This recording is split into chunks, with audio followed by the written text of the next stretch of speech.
Bahkan kalau kita sudah sampai ke tingkat wali Allah itu Bapak Ibu, dia betul-betul mengerjakan perbuatan-perbuatan yang diperintahkan oleh Allah itu istiqomahnya Bapak Ibu. Setiap hari 5 waktunya ke masjid. Kapan perlunya datang sebelum azan berkumandang. Setiap harinya baca Quran.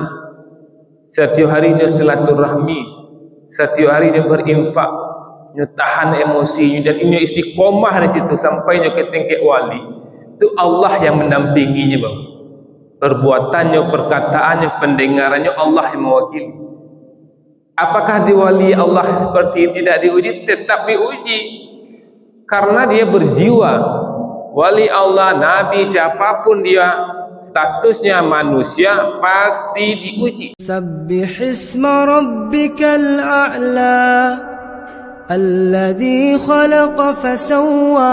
Assalamualaikum warahmatullahi wabarakatuh.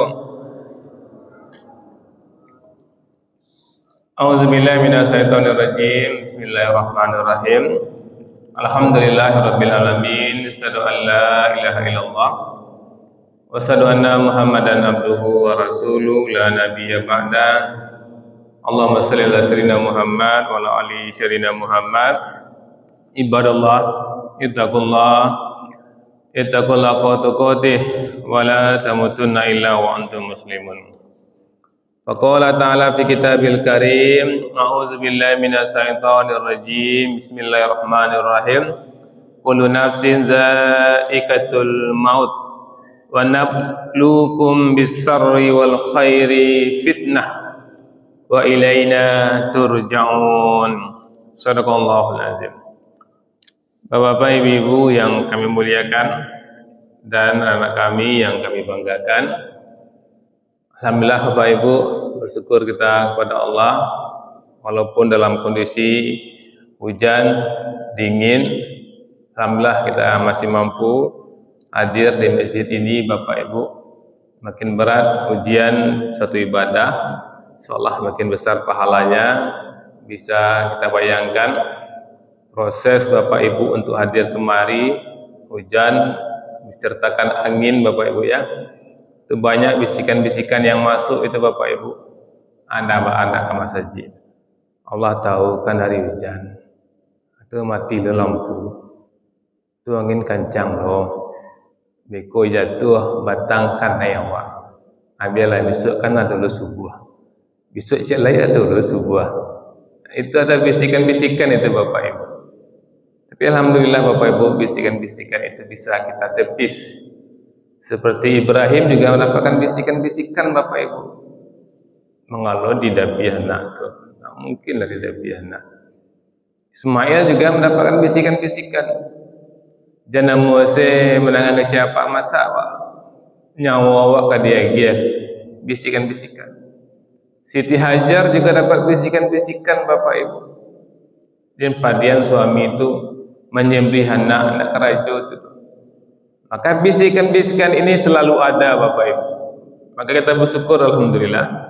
Ibrahim, Ismail, Hajar melempar bisikan itu dengan batu. Dan alhamdulillah kita juga mampu melempar bisikan-bisikan itu dengan batu juga Bapak Ibu. Nah, batu kekuatan jiwa yang ada sehingga kita bisa hadir di sini. Dicamkan Bapak Ibu, bagi laki-laki ukuran kita tidak ke masjid itu Bapak Ibu. Itu Rasulullah mengatakan kepada Ummi Maktum, selagi bisa merangkak, pergilah ke masjid. Apa itu? Ukurannya Bapak Ibu, awak tidak bisa berjalan, dia bisa merangkak, pergi ke masjid. Itu ukuran standar ruqsyahnya, standar dibolehkan kita tidak ke masjid. Ketika merangkak pun tidak bisa, walai, salatlah di rumah. Itu ukurannya Bapak Ibu. Ya mudah-mudahan Bapak Ibu kita mohon betul kepada Allah mengistiqomah kita Bapak Ibu, istiqomah dalam ketaatan, dan kita mohon ampun kepada Allah kalau ada kita malas dalam beribadah. Karena salah satu ciri khas dari munafik itu malas beribadah. Bapak Ibu yang kami muliakan, bermohon betul kita kepada Allah kiranya setiap detik yang kita lewati benar-benar bernilai ibadah. dan bermohon betul kita kepada Allah kiranya hidayah Allah selalu menyertai hidup kita sampai kita tinggalkan dunia ini. Amin ya Allah, amin ya rabbal alamin. Bapak Ibu, kami akan selalu menyapa Bapak Ibu dengan panggilan akrab, penduduk surga yang masih berada di dunia. Firman Allah Bapak Ibu yang kami bacakan tadi surat Al-Ankabut surat 29 ya, surat Al-Anbiya surat 21 di juz 17 ayat 35. Di mana Allah mengatakan di sini kullu nafsin za'iqatul maut. Setiap yang berjiwa pasti merasakan mati. Wa nabluukum. Jadi Allah mengatakan, Allah menjadikan kita Bapak Ibu, Allah tiupkan roh. Siapapun yang punya jiwa, yang punya roh pasti akan mati. Kemudian apa? Wa nabluukum bis-sarri wal khairi fitnah. Kami akan menguji kamu, di Allah pasti menguji kita Bapak Ibu. Bis-sarri dengan keburukan. Keburukan itu dalam pandangan kita. Dalam pandangan kita keburukan, hujan lebat, gempa, bangkrut, sakit. Itu dalam pandangan kita itu bis-sarri keburukan. Itu ujian Bapak Ibu. Maka kalau kita diuji oleh Allah sesuatu yang tidak kita inginkan, ingat Allah sudah informasikan kepada kita. Inilah mandangannya orang beriman yang berinteraksi dengan Al-Quran, yang membaca Al-Quran dapat informasi. Berjiwa kita pasti wa nabluukum bis-sarri wal khairi fitnah. Kita pasti akan diuji dengan keburukan dan kebaikan, fitnah sebagai cobaan. Kemudian Allah tutup ayat ini dengan mengatakan wa ilaina turja'un, dan hanya kepada kami kamu dikembalikan. Jadi Bapak Ibu, kita paham betul, harus kita sadar kehidupan manusia, terutama orang beriman, tidak akan lepas dari ujian. Jadi justru ibadah yang kita lakukan bukanlah untuk menolak ujian Bapak Ibu, melainkan memperkuat jiwa dalam menghadapi ujian. Karena ada juga orang bertanya, Ustaz, ambola solat Ustaz, ambola sedekah lah, puasa lah, zakat, rasonyo nak dole doh yang Allah suruh kelambu kerajaan, yang Allah larang alam bertinggian. Tapi rasoi di amuku banyak ujian, banyak juga musibah. Kalau ada yang pertanyaan seperti itu aneh Bapak Ibu, maka Allah mengatakan di sini orang beriman dia siapapun dia berjiwa dia pasti wa nabluukum bis-sarri wal khairi fitnah. Pasti dia akan diuji oleh Allah dengan kebaikan, naik jabatannya, ujian kebaikan, atau dipecatnya, itu ujian keburukan bis-sarri. Itu pasti, itu sunatullah. Tak bisa wa illa ada Bapak Ibu. Itu hakikat hidup. Jadi ibadah yang kita lakukan itu Bapak Ibu untuk menguatkan jiwa kita. Nah, itu penting Bapak Ibu ya. Ibadah yang kita lakukan, benar ibadah itu yang akan kita lakukan, itu menguatkan jiwa. Bahkan kalau kita sudah sampai ke tingkat wali Allah itu Bapak Ibu, dia betul-betul mengerjakan perbuatan-perbuatan yang diperintahkan oleh Allah itu istiqomahnya Bapak Ibu. Setiap hari 5 waktunya ke masjid. Kapan perlunya datang sebelum azan berkumandang.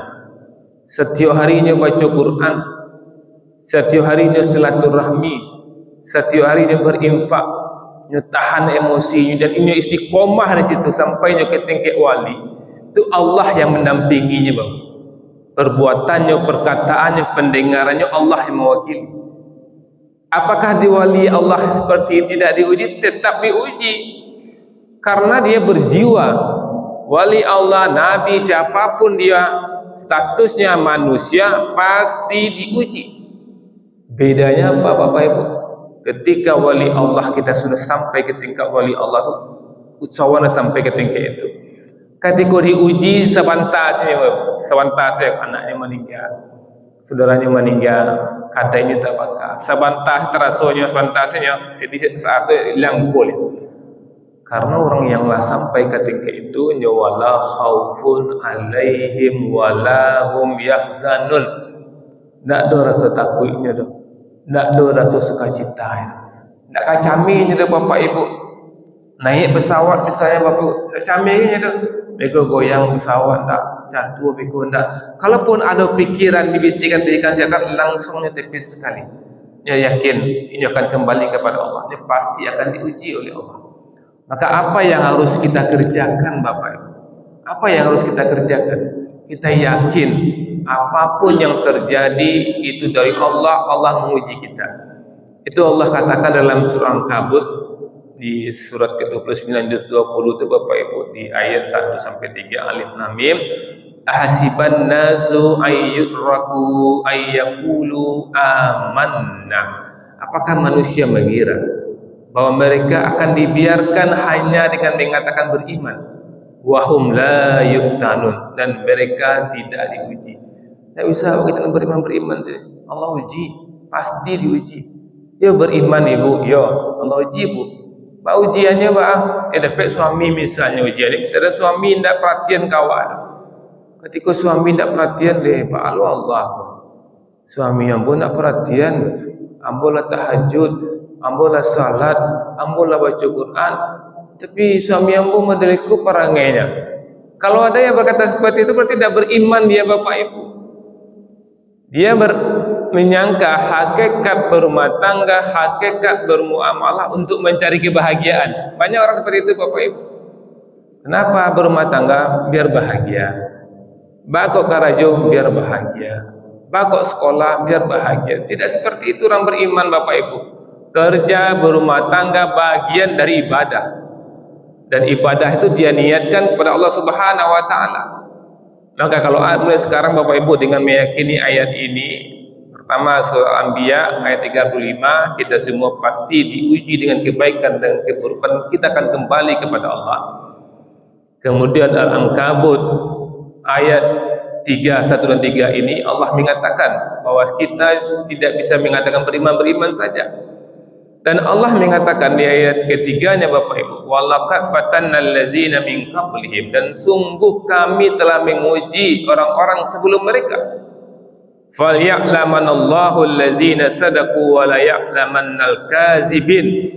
Maka Allah pasti mengetahui allazina sadaqu, orang-orang yang benar, dan Allah pasti mengetahui wa ya'lamannal kazibin, orang-orang yang berdusta. Maka Bapak Ibu, mulai sekarang kita camkan masing-masing kita bahwa kita adalah orang yang benar-benar beriman. Apapun yang Allah takdirkan kepada kita, ketika Allah takdirkan uji kita dengan bisarri, dengan keburukan itu dalam pandangan kita, Bapak. Yang kita lakukan adalah sabar dengan itu. Karena Bapak Ibu, Allah menginginkan kita semuanya ini Bapak Ibu masuk surga semua. Keinginan Allah seperti itu. Kenapa ada orang masuk neraka dalam Al-Quran? Karena dia tidak menginginkan, tidak mengikuti keinginan Allah. Dan salah satu untuk kita dihapuskan dosa kita Bapak Ibu adalah kita ridho dengan takdir Allah. Apapun bentuk takdir Allah menyakitkan kita, kita ridho Bapak Ibu, itu akan menghapuskan dosa kita. Karena Allah tutup ayat ini mengatakan wa ilaina turja'un, dan hanya kepada kami kamu dikembalikan. Apa maksud Allah mengatakan seperti itu? Kalaupun misalnya Bapak Ibu kita diuji dengan kebaikan itu tidak lama, jangan sombong lewat pasti mati. Dan kalau seandainya kita diuji oleh Allah dengan keburukan-keburukan yang kita anggap itu buruk, tapi kita ridho, Allah akan mengampuni kita, dan itu tidak lama Bapak Ibu. Kita akan mati dan akan kembali kepada Allah. Dan Allah mengatakan tadi di surah Al-Ankabut ayat 3 tadi itu, Allah tahu siapa yang benar-benar beriman. Maka mulai sekarang sepakat kita Bapak Ibu, diri kami dan kita semua, kita buktikan kita adalah orang yang beriman. Seperti yang kami sampaikan ketika khutbah Idul Adha itu Bapak Ibu, kenapa Ibrahim itu diangkat dari imam bagi seluruh manusia? Karena Ibrahim itu menyempurnakan kalimat Tuhannya, menyempurnakan Bapak Ibu. Artinya Ibrahim itu maksimal, ibadahnya maksimal Bapak Ibu. Apapun yang Allah perintahkan maksimal dia kerjakan. Apapun yang Allah larang maksimal dia tinggalkan. Nabi maksimal meninggalkan larangan itu apa? Potensi untuk mendekati pun tidak dia.